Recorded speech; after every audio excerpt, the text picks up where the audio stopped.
और सीधे आपको लिए चलते हैं भोपाल। सहयोगी शरद इस वक्त हमारे साथ जुड़े हुए हैं तमाम अखबारों को देखने के बाद, और शरद से जान लेते हैं। शरद, सबसे पहले सुर्खियों से चर्चा शुरू करते हैं। शरद।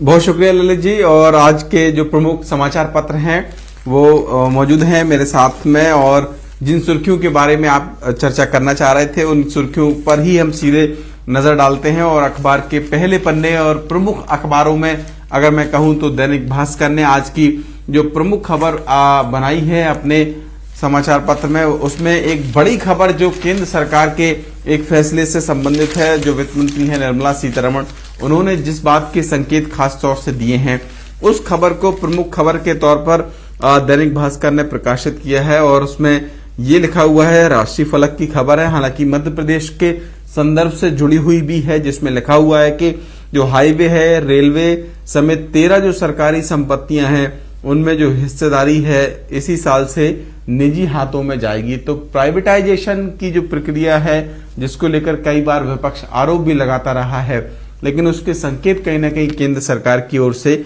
मिल रहे हैं। इस खबर से इस तरीके की जो झलक है वो मिलती है। और मध्य प्रदेश के संदर्भ से ये खबर क्यों महत्वपूर्ण हो जाती है, तो उसमें ये लिखा हुआ है कि जो इंदौर और भोपाल का जो एयरपोर्ट है वो भी 2024 तक इस सूची में शामिल हो सकता है, यानी कि इनका जो मेंटेनेंस है उसका काम भी निजी हाथों में जा सकता है। तो ये एक प्रमुख जो खबर है दैनिक भास्कर की लीड स्टोरी के लिहाज से वो है। एक दूसरी खबर जो थोड़ी सी राहत भी देती है लेकिन विरोधाभासी भी है, जब मैं अगले अखबार की सुर्खियां आपको बताऊंगा तो समझ में आएगा कि आखिरकार इसमें विरोधाभास कैसा है। फिलहाल दैनिक भास्कर की इस खबर में जो दूसरी लीडिंग स्टोरी है उसमें लिखा है कि आईआईटी कानपुर ने एक स्टडी की है और उस स्टडी में ये कहा है कि जो तीसरी लहर है उसकी आशंका ना के बराबर है।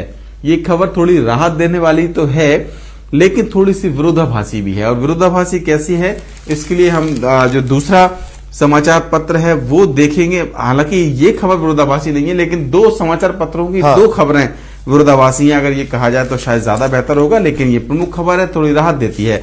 पत्रकार ने दरअसल एक जो लीड स्टोरी बनाई है आज अपने अखबार की, उसमें इसके ठीक उलट दूसरी बात लिखी गई है। भास्कर जहां ये कह रहा है कि आईआईटी कानपुर का दावा है कि तीसरी लहर की आशंका ना के बराबर है, वहीं पत्रकार ने आज की अपनी जो लीड स्टोरी बनाई है उसमें कहीं ना कहीं ये लिखा है कि अक्टूबर में जो कोरोना की तीसरी लहर है उसका पीक होगा। तो ये उस खबर से बिल्कुल उलट खबर है और उसमें ये लिखा हुआ है कि बच्चों को जो खतरा है वो ज्यादा होगा। तो कुल मिलाकर ये कह सकते हैं कि ज्यादा राहत की खबर भी नहीं है और ज्यादा परेशान होने की खबर। लेकिन जी, ये आपने जो जिक्र किया दरअसल ये विरोधाभास इस वजह से भी है, कल एजेंसी है, मैं थोड़ा भ्रमित हूं, मेरा ख्याल है गृह मंत्रालय की तरफ से कहा गया था, नेशनल डिजास्टर मैनेजमेंट की जो कमेटी है जिसने ये रिपोर्ट दी है उसके हवाले से कहा गया था कि अक्टूबर पीक होगा।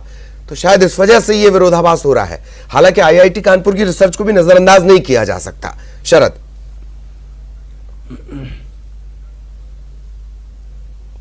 बिल्कुल ठीक कहा है आपने, और यही वजह इसलिए मैंने कहा भी है कि खबरें विरोधाभासी दो अखबारों की अलग अलग हैं। हालांकि जो पत्रिका का दावा है वो जो जिस एजेंसी के बारे में आप बात कर रहे हैं उसका उल्लेख किया गया है।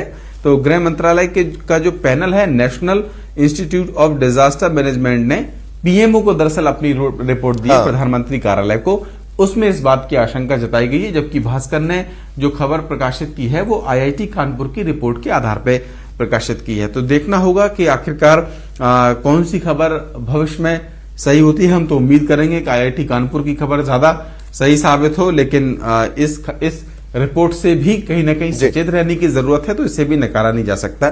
लेकिन मध्य प्रदेश के संदर्भ से अगर हम इस खबर में देखें तो अच्छी बात यह है कि जहां तीसरी लहर की संभावना जताई गई है इस रिपोर्ट में, दरअसल उसमें जो राज्य शामिल किए गए हैं वो केरल और असम को शामिल किया गया है, जबकि जो संक्रमण से मुक्त होने वाले राज्य हैं उनमें मध्य प्रदेश शामिल है, उत्तर प्रदेश और बिहार के साथ में।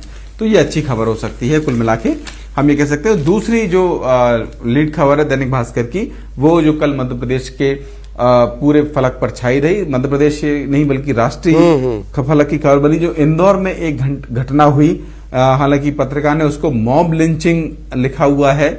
मॉब लिंचिंग का वीडियो आने के बाद इंदौर में पीएफआई की जो एंट्री है वो हुई है। इस तरीके की जो बात है वो लिखी। कल इस पर बहुत सियासी बवंडर खड़ा हुआ मध्य प्रदेश से लेकर राष्ट्रीय स्तर शरद, मैं एक चीज आपसे जानना चाह रहा था। मारपीट हो रही है। चूड़ी हमने बहुत शुरुआत से इस पूरे घटनाक्रम को लिया और ऐसा लगता नहीं है, जब बहुत सारे जो वरिष्ठ पत्रकार उन्होंने लिखा कि फलाना मोड़ आया, तो ऐसा लगता है कि नहीं ये पूरी मोड़ भर है, ये रास्ता जो होगा ये पूरा मोड़ भरा होने वाला है। अभी इसमें और मोड़ आएंगे, ये जो चूड़ी वाला मामला है। शरद,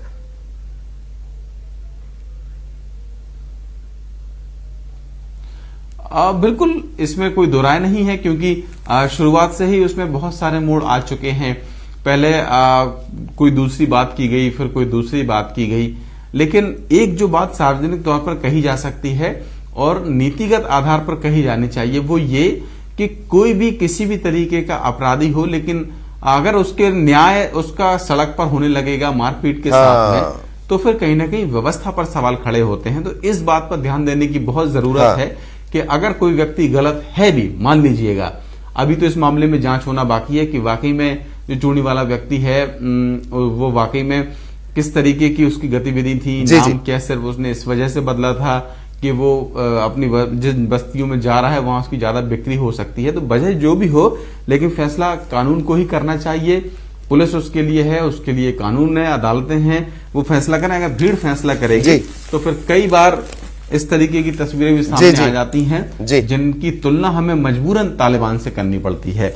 खैर, वो बात हो गई। और जो तीसरा प्रमुख समाचार पत्र है उनके बारे में अगर हम बात करें तो नवदुनिया ने दरअसल जिस तालिबान के बारे में मैंने जिक्र किया उसी से जुड़ी हुई एक खबर को लीड खबर के तौर पर प्रकाशित किया है, जिसमें यह लिखा है कि अफगानिस्तान पर जो सरकार है, अपने देश की सरकार, उसने एक सर्वदलीय बैठक बुलाई है। उन पूरे हालात पर जो चर्चा है वो तालिबान को लेकर की जाएगी। तो ये एक महत्वपूर्ण खबर है। एक तस्वीर बाकायदा छापी गई है जिसमें लिखा गया है कि काबुल जो एयरपोर्ट है उसको भी बंद कर दिया गया है।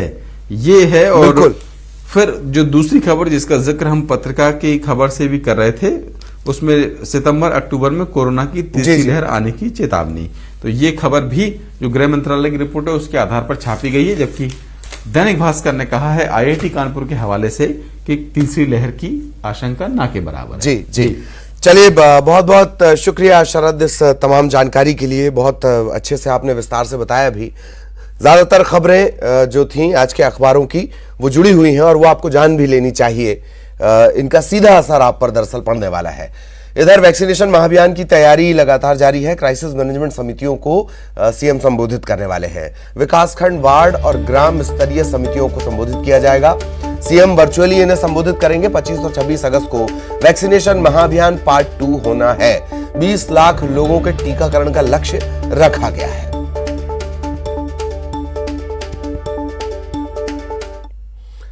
प्रतिभा को मिलेगा मौका। दरअसल आज से शुरू होगा टैलेंट सर्च अभियान। 2500 प्रतिभावान खिलाड़ियों का सिलेक्शन होगा। राष्ट्रीय और अंतर्राष्ट्रीय प्रशिक्षकों की देखरेख में इनकी ट्रेनिंग भी होगी। आज से टैलेंट सर्च अभियान खेल के लिहाज से बेहद महत्वपूर्ण है। इसकी शुरुआत होगी। 2500 प्रतिभावान खिलाड़ियों का चयन किया जाएगा।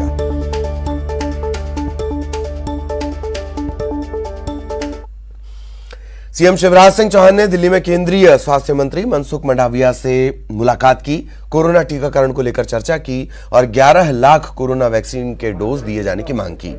इसके अलावा यूरिया और डीएपी देने की मांग भी उन्होंने केंद्र सरकार से की है। सीएम शिवराज ने केंद्रीय मंत्री प्रहलाद पटेल से भी मुलाकात की। सीएम शिवराज संघ के दफ्तर भी पहुंचे।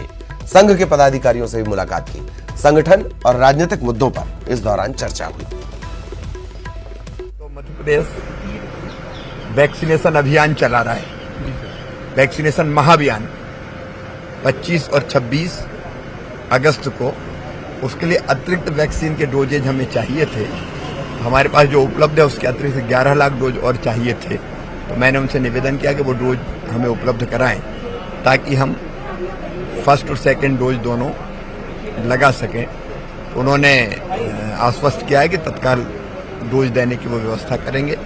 दूसरे खाद, यूरिया और डीएपी जो आवंटन हमें हुआ था, उस आवंटन में थोड़ी सी कमी थी। अभी मध्य प्रदेश में 8 लाख हेक्टेयर जमीन में धान और मक्के की फसल ज्यादा लगाई है किसानों ने। तो मैंने यूरिया और डीएपी देने की मांग की थी। उन्होंने कहा कि वो व्यवस्था कर पाते हैं और किसानों को दिक्कत नहीं आने देंगे। इधर जबलपुर हाई कोर्ट में सरकार ने अंतरिम आवेदन लगाकर 27% बढ़े हुए ओबीसी आरक्षण पर लगी रोक को हटाने की मांग की है।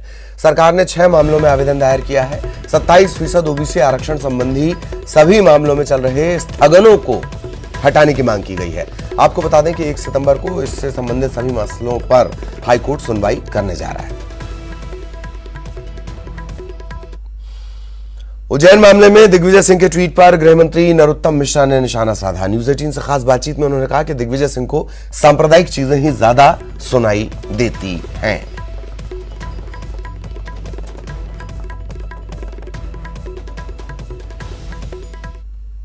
काजी साहब वो पाकिस्तान में कोई तुक मिल रही है क्या?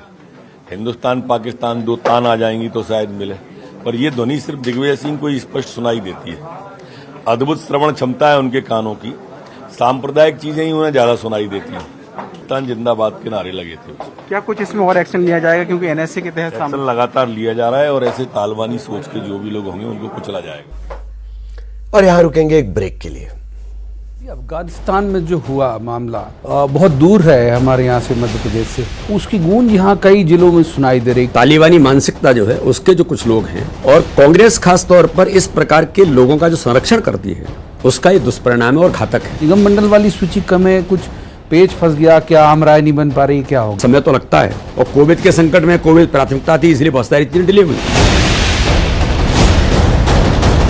सिंधिया जी जब यहाँ आए थे आपकी पार्टी में, तब ये आकलन कांग्रेस भी कर रही थी कि वो ठीक से आत्मसात आपके साथ पता नहीं हो पाएंगे। ज्योतिरादित्य सिंधिया जी ने ये तय कर लिया था कि मैं जो कुछ करना चाहता हूँ मैं कांग्रेस में नहीं कर सकता, मैं भारतीय जनता पार्टी के नेतृत्व के साथ कर सकता हूँ। एक बहुत कई सारे प्रयोग आपने किए, ये अंदर तक पैठ बनाने की कोशिश है। चाहे वो वैक्सीनेशन के रथ हो या और जागरूकता का अभियान हो, इसके आधार पर हम लोग लगातार बढ़ करके काम करने का प्रयास हमारा जो नेतृत्व है, हमारे जनप्रतिनिधि वो लगातार कर रहे हैं।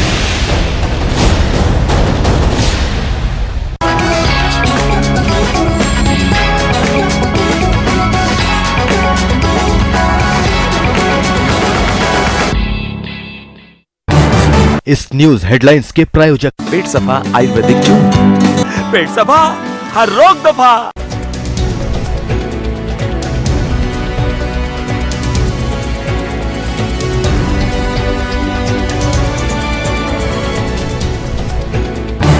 इस न्यूज हेडलाइंस के प्रायोजक पेट सफा आयुर्वेदिक जूस। पेट सफा, हर रोग दफा।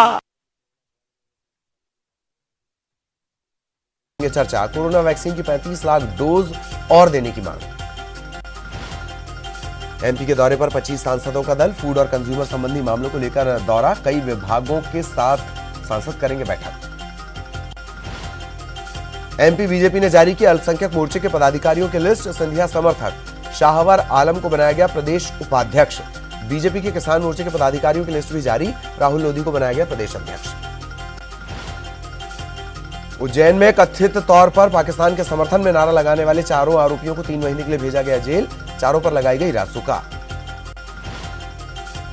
नारेबाजी मामले में घटना का वीडियो आया सामने। कांग्रेस नेताओं की तस्वीर भी आई सामने। दिग्विजय सिंह का ट्वीट फेक न्यूज के आधार पर मुकदमा कर लिया गया दर्ज। दिग्विजय के ट्वीट पर मंत्री नरोत्तम मिश्रा का बयान। कहा, दिग्विजय सिंह तुष्टीकरण के लिए ऐसे लोगों के पक्ष में है।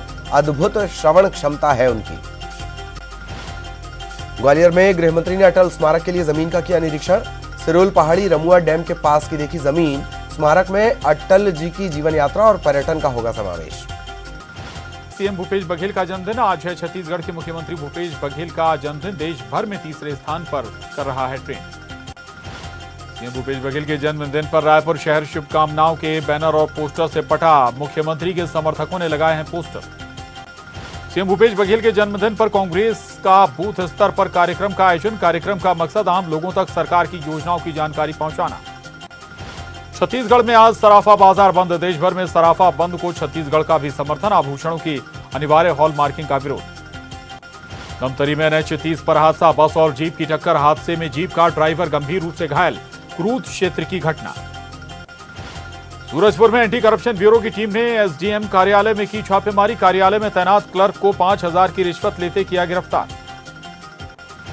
रायपुर में नहीं कम हो रही चाकूबाजी की वारदातें। खमतराई इलाके में युवक की चाकू मारकर हत्या तो VIP रोड पर भी चाकूबाजी की वारदात। जसपुर में गौतमी हाथियों के दल का आतंक। वन विभाग ने लोगों को सतर्क रहने के दिए निर्देश। दल में 60 हाथी शामिल। राजनांदगांव के कृषि विज्ञान केंद्र में धान की फसल पर एग्री ड्रोन से रासायनिक खाद का छिड़काव का तकनीकी प्रदर्शन। ड्रोन से छिड़काव कर कम लागत में अधिक फसल की पैदावार।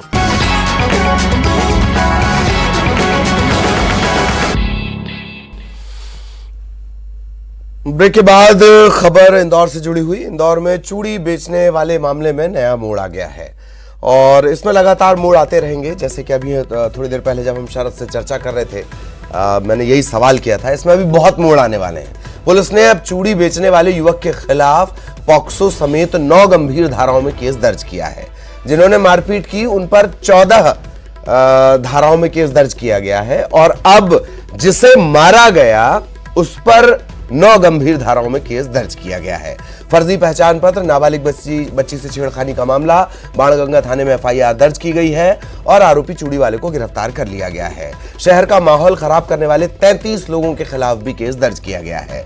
इस घटना के बाद पुलिस को अलर्ट कर दिया गया है। शहर में गश्त बढ़ा दी गई है। असामाजिक तत्वों पर नजर रखी जा रही है। सोशल मीडिया की भी निगरानी की जा रही है।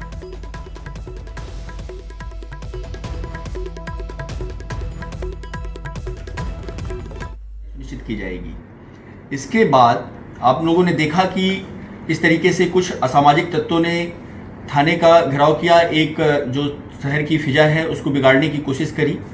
उनके खिलाफ भी मुकदमा दर्ज किया गया है और बाकी जो लोग उसमें 3 लोग उसमें नामजद आरोपी हैं और 25 और 30 अन्य लोग हैं। जो अन्य लोग हैं उनकी भी पहचान की जा रही है और उनको भी मुलजिम इसमें बनाया जाएगा। ग्वालियर में बॉयफ्रेंड से पिता की हत्या कराने वाली युवती की मां लापता हो गई है। बताया जा रहा है कि महिला अपने बेटी और बेटे के साथ किला घूमने गई थी। इस दौरान बेटी और बेटा लाइट एंड साउंड शो का टिकट लेने गए। जब ये टिकट लेकर वापस लौटे तो मां गायब थी। पुलिस को इत्तला दी गई। बताया जा रहा है कि पति रवि दत्त दुबे की हत्या के बाद ये महिला डिप्रेशन में थी। रवि दत्त दुबे की हत्या नाबालिग बेटी ने अपने प्रेमी से करवा दी थी। इस मामले में प्रेमी जेल भेजा जा चुका है और लड़की सुधार गृह में है। ये बच्चा और इसकी सिस्टर यहाँ पर अपनी माँ के साथ में आए थे किला घूमने के लिए। माँ काफ़ी नहीं मिल रही, काफ़ी ढूंढ लिया और इनको ऐसी शंका है कहीं माँ ने सुसाइड तो नहीं कर लिया, क्योंकि कई बार पहले भी अटेम्प्ट कर चुकी है। तो हम लोग अभी सब लोगों ने अभी किले के आसपास जो काफ़ी गहरा है और झाड़ियाँ हैं तो प्रयास कर रहे हैं और अभी रात में भी हम प्रयास करेंगे। लगभग पुलिस एक्चुअली टॉर्च अंधेरा है, निश्चित तौर पर अंधेरा भी है और नीचे पेड़ भी हैं, अब झाड़ियाँ हैं, लेकिन अब अपने स्तर पे पूरा प्रयास करेंगे और अगर कुछ सुसाइड हुआ है या कैसे भी इनकी मां के खोजने का हम लोग हर संभव प्रयास करें। खरगोन की बड़वाहा पुलिस ने बेटी की संपत्ति हड़पने की साजिश में पिता को गिरफ्तार किया है। बताया जा रहा है कि आरोपी लाखन सिंह ने गुमशुदा अपने बेटे की जमीन हड़पने के लिए पूरा फर्जीवाड़ा किया। आरोपी ने एक फर्जी पावर ऑफ अटर्नी भी तैयार कर ली। आरोपी की बहू ने पुलिस से इस मामले की शिकायत की थी। इसके बाद पुलिस ने कार्रवाई की। लाखन सिंह समेत 5 आरोपी गिरफ्तार किए गए हैं। लाखन सिंह पर पहले भी आय से अधिक संपत्ति और सेंधवा जनपद CEO रहते 5 करोड़ से ज्यादा की सरकारी राशि के गबन का आरोप है। इस बुलेटिन में इतना ही। खबरें जारी रहेंगी। इस वक्त हेडलाइंस।